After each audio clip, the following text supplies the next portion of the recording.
Франция может затопить вертолетоносцы класса «Мистраль», которые строили для России, но так и не передали нашему флоту.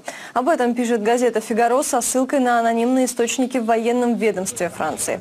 При этом журналисты подчеркивают, уничтожение кораблей – лишь один из возможных вариантов. Есть и другие. В частности, вертолетоносцы «Владивосток» и «Севастополь» могут продать другой стране Европейского Союза, хотя для этого их придется переоборудовать. Оба корабля построены в соответствии с российскими стандартами, а их модификация, по словам экспертов, обойдется в сотни миллионов евро.